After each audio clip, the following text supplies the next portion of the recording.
Thank you, school board and Dr. Nibbins.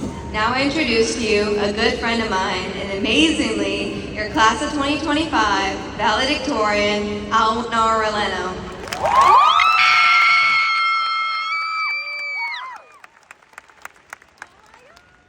Thank you, Layla, and good evening, class of 2025.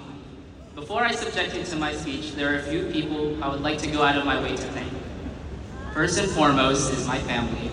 My sisters for always, but never willingly, entertaining my shenanigans and relentless requests to play Roblox, and of course, keeping me humble. To my mom, the person who keeps me fed and makes sure to record every moment. To my dad, the most hardworking, gentle, and caring man I know, the person whose pain never, ever goes unnoticed, whether I say it or not.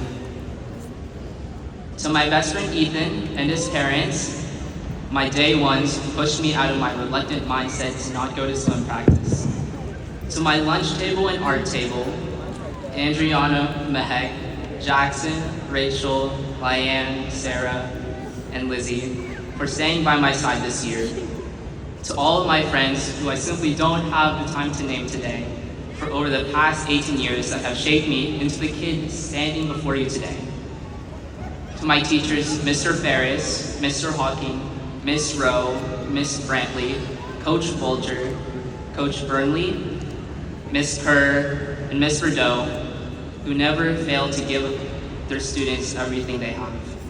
And above all, the greatest choice of my life, my Lord and Savior Jesus Christ, who, in my guilt and shame, pulled me out to remind me that I was loved.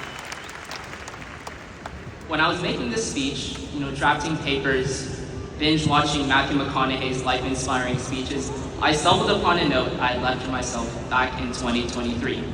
A note that said, a good speech requires one to be at the most vulnerable. At first, I thought to myself, hey, was I actually that smart as a sophomore? No, I wasn't. I had stolen it from some poor philosopher whose name probably ended in Ed. But I thought on it, and I realized a good speech isn't a culmination of your accomplishments, but a recollection of the greatest lessons you've learned. And the most impactful lessons are ones taught through regret. And my biggest regret stems from the old acronym, who, what, where, when, why, and how.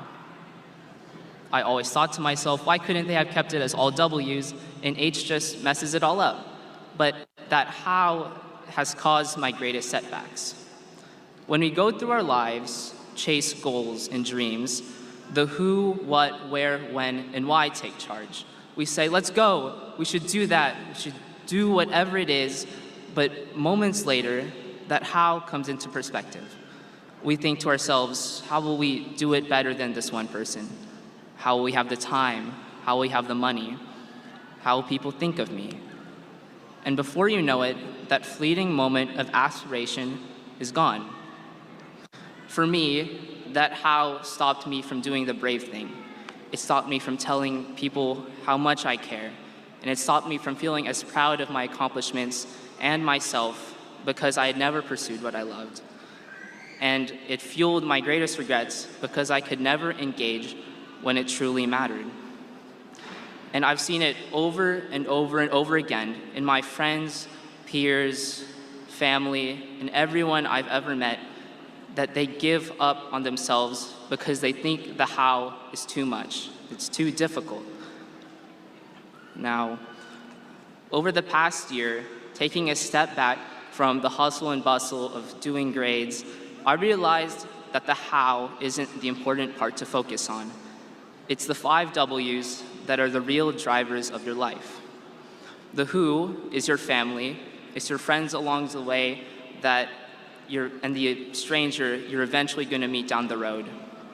The what is the goal, it's the picture you want to see yourself in at the end, whether that's a dream job, that bubbling passion that keeps one foot in front of another and leaves you staring at your ceiling at 3 a.m.